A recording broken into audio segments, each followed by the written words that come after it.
Hi everyone, Lee Packett here, and you are watching The Business of Law, where we talk about the challenges and the opportunities facing the legal profession. Today we're talking with Mark Cohen. He is the founder and CEO of Legal Mosaic. He joins us via Skype from Washington, D.C. We're happy, of course, to have him back on the show. Mark, welcome. How are you? Thanks, I'm well, Lee. How about you? Not too bad, not too bad. So it's year end, and I think that's a good time for 35,000-foot conversations. To get a little philosophical here, I was wondering if we could talk about a topic that's really been kicked around in the business of law space for a while.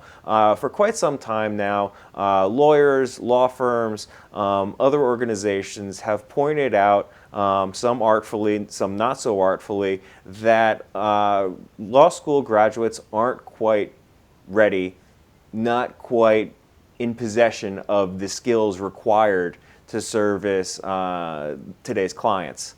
Assuming that's true, I want to revisit that problem, as it were, and I wanted to get your thoughts starting off here. Where is that issue today? Is it as bad as it's ever been? Is the situation improving? Is it changing? How do you see things right now? Well, I guess it depends on whose perspective you're viewing the question from, Lee. From the perspective of students, and I do have an opportunity to teach at Georgetown Law School, I can tell you that students, I think, are very eager to be more practice ready, because I think for them this translates to how are they going to be more apt to get a job upon graduation. Not so much the case with Georgetown, which is a so-called T14 or top 14 ranked law school. But certainly, sure, there's a bright line economic incentive for students, not so much for law schools. In fact, I think one could argue, if one were somewhat cynical, that there is actually a bit of a conflict now between the law schools and the students. The law schools, of course, have been teaching the same doctrinal heavy curricula for many, many years now, but the market has changed. And I think that is sort of important to understand, that viewed from the prism of law schools, the law has not changed very much. That's absolutely true. But viewed from the prism of the marketplace and young law students who are about to enter it, legal services and their delivery have changed a whole lot. I think therein lies the crux of the problem. So what's needed? How do you fix the problem? Well, I don't think that, as some people would suggest, law schools should just be blown up in unfortunate, maybe metaphorical imagery in this time. So let me just say that law firms, law schools should not be just sort of completely built from the ground up, but rather I think what's needed is, to fix the problem, you take the doctrinal courses that are presently being taught at law school, you compress them into 2, not 3 years, and then perhaps you add a third year, which is sort of a combination of maybe practicum courses, clinical courses, experiential learning, and other things, such that by the time that lawyers pass the bar exam, they are much more practice ready.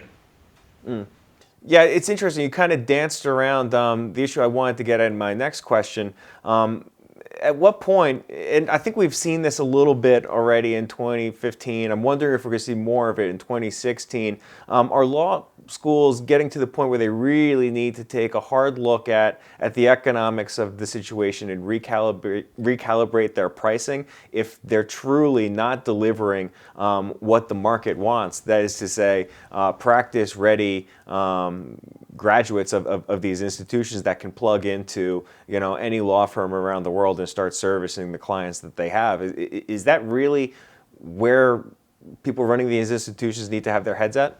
Well, again, Lee, I think it's very analogous to when you talk about law firms. If you are talking about a handful of brand differentiated law schools, the top, let's say, 20 or so law schools, I don't think that they have to change all that much, because they are still the conduits to big law, top big law firms.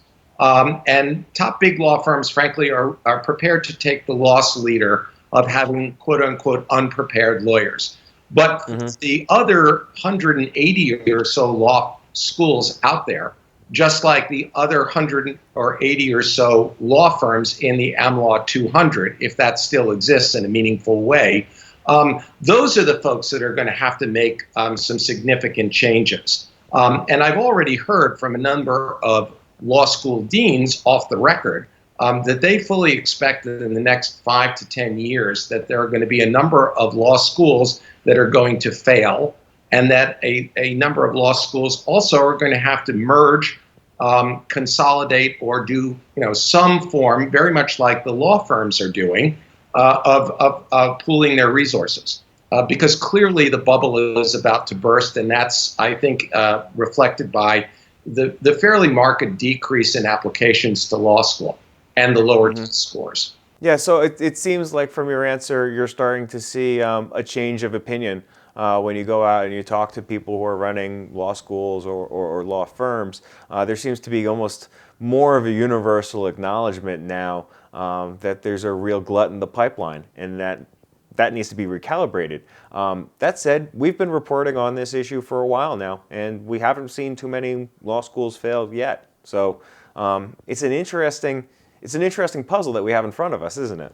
I think it is. And again, I think that you can't consider law schools without considering the legal marketplace. You can't consider law schools without considering law firms and others who are beginning to take away market share from those law firms. And so I think the real issue, Lee, is what do law schools do for those people who are enrolled in them to better prepare them for the marketplace, not as it was, but as it's emerging. That is, what can they do to give students a better understanding of things such as technology and how it's applied to legal services, business process, particularly project management and other things like that, basic accounting skills, and then just to put it in terms of legal skills, how to interview a client, how to draft a complaint, how to prepare a contract, and other basics like that. Because law firms can no longer afford at the client's dime to provide that kind of on-the-job training. It's fascinating to be having this conversation about preparing people for a changing marketplace. And as I'm listening to your answer, I'm remarking that the market changes really quickly these days, not just in law, in pretty much everything else. I visited cities in this country in the last couple months that are just starting to adopt technologies like Uber, and it's having a transformational effect on everything from the way business is done to the way people go out at night in those towns. Looking at law school as a 3-year endeavor, I have to say it's got to be awfully difficult for them to anticipate where the market is going to be just in the amount of time it takes to process a 1L into a graduate ready to sit for the bar exam. I'll tell People you, running these institutions don't know what's going to happen in 3 years. Yeah. And that wasn't necessarily the case 10 years ago. Well, that's exactly right. And to your point, I remember when Wayne Gretzky was famously asked, why is it that you are such head and shoulders a better hockey player than others? He said, because I skate to where the puck is going to be, not where it is. I think that law schools really now have to start looking into where the puck is going to be. And you can't know where the puck is going to be if you don't know what's going on in the marketplace. I think that's where you start. Law schools have to, I think, like other professional schools, for example, medical schools and accounting schools, these are schools that really do have professors who are in the marketplace with great clinical experience as well as academics experience. They know what's going on, and therefore they are training their students for the market as it is and as it's emerging. Law schools, on the other hand, tend to hire professors who rarely, if ever, have practiced in the marketplace, and many of whom, frankly, have somewhat of a disdain towards what goes on in the marketplace. And I think that's one of the major differences. This is an insane question, but it just jumped into my head, and as it goes, I'm just going to send it out there. But do you anticipate in the next 5 or 10 years we're going to see a large law firm or a group of law firms take a more active role in a single law school or a group of law schools, almost from a management and operational standpoint? Does that make sense, and is something like that feasible in what comes next in law and society?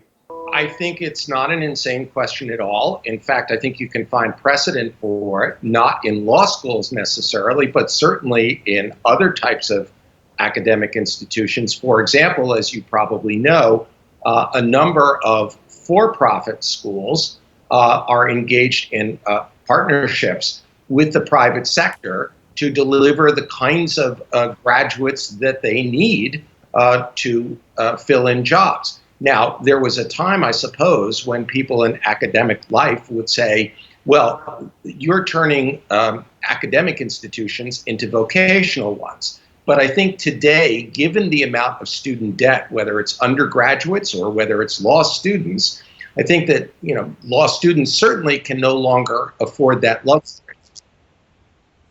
And as a consequence, I think you are going to begin to see it, maybe not so much with the Harvards and Yales and Stanfords of the world, but I think you will begin to see it with some of the lesser tier law schools. And by the way, one very good place to start might be to begin to resolve the access to justice crisis that exists in law.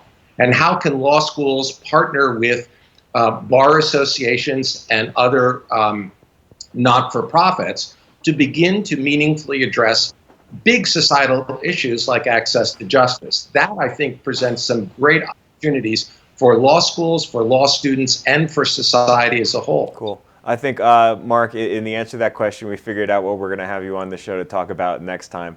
I see us sitting down again in January to hammer out a little bit more on those points. Mark Cohen from Washington, D.C., thank you for your time today, sir.